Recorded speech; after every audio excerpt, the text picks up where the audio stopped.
Welcome back to part 2 of the video. This is Tamar Park, which is an urban park in Admiralty.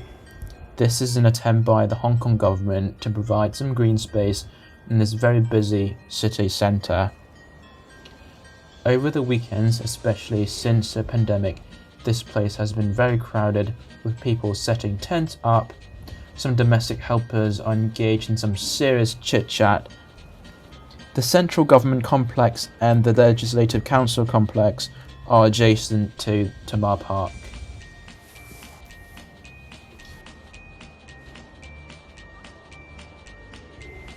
The police force is frequently patrolling here to prevent illegal gathering since the pandemic.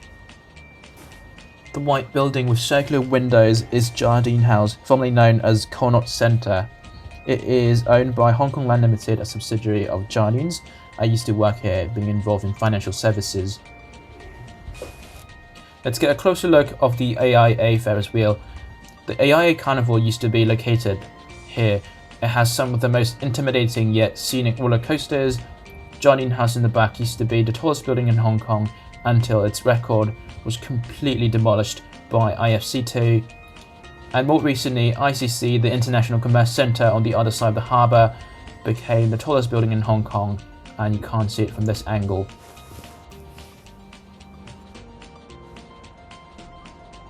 You could find a lot of the Asian headquarters of the world's leading banks in this area. For example, Bank of America, China Construction Bank, Bank of China, HSBC, Standard Chartered, JP Morgan are all visible here. This is Central Piers, and there are 10 piers in total. You could get to some of the outlying islands in Hong Kong. For example, Park Island, Discovery Bay, Lama Island, Cheung Chau, Ping Chau, just to name a few.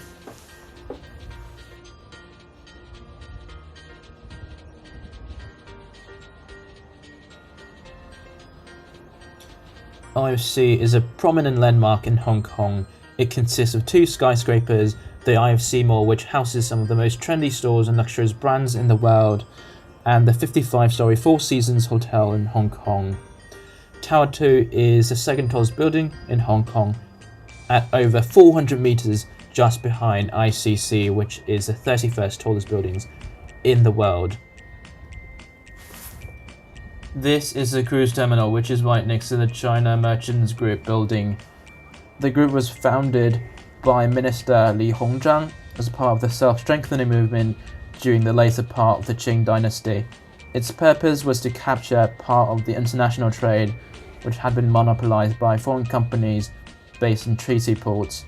In fact, 80% of the southern capital was provided by locals, making this the very first transportation companies using modern technology not based on foreign ownership.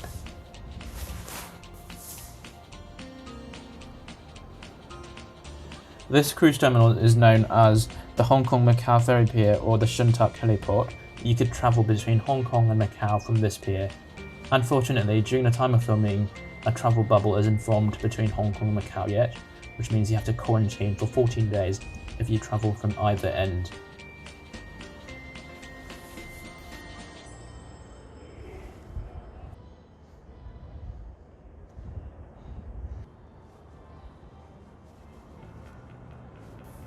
This coastal park is one of the most scenic spots in Hong Kong, and it's probably one of the most popular destinations for fellow joggers.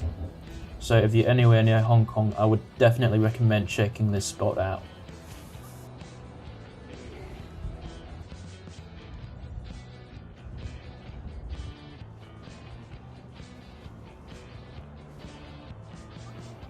You're looking at Stonecutter Bridge, which connects Stonecutter Island with Tsing Yi.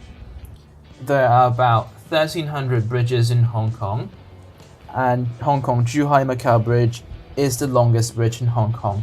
In fact, it is the longest bridge in the world, measured at almost 30,000 kilometers in length. It is deservingly one of mankind's proudest architecture in the 21st century.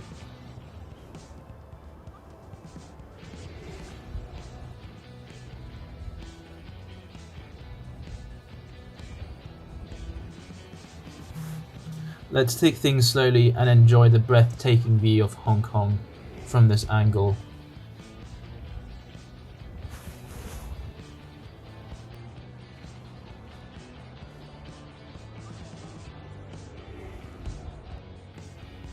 This is the Sun Yat-sen Memorial Park, which is obviously named after Sun Yat-sen, who many considered as the father of the nation of China. He served as the first president of the Republic of China and was the very first leader of Kuomintang. He played an instrumental role in the overthrow of the Qing dynasty during the Xinhai Revolution. Sun Yat-sen spent a great deal of his earlier years in Hong Kong. He went to Dyson Boys School and later the Government Central School, and then he decided to attend the Hong Kong College of Medicine for Chinese, which later became the University of Hong Kong. And then he also directed one of his first rebellion against the Qing dynasty in Hong Kong. The Sun Yat-sen Memorial Park is located in Sai Ying Pun, and it's the only park in Hong Kong that's named after a Chinese historical figure. It has a swimming pool which offers a 50-meter pool and a smaller teaching pool, opened relatively recently. And this is a massive statue, probably a 1-to-1 statue of Sun Yat-sen himself. He is standing at roughly 8 to 9 feet tall in height, which is considered very tall at this time.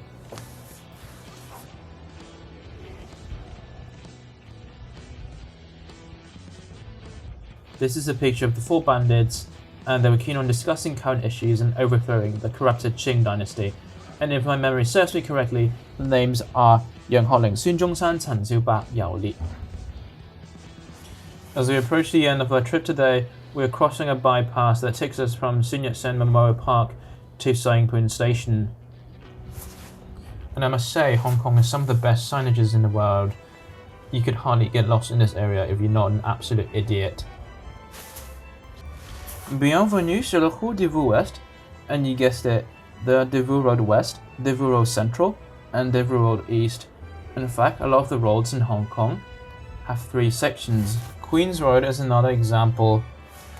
Deville Road was named after the 10th Governor of Hong Kong, Sir William Deville. You can find a lot of supplement stores in this area.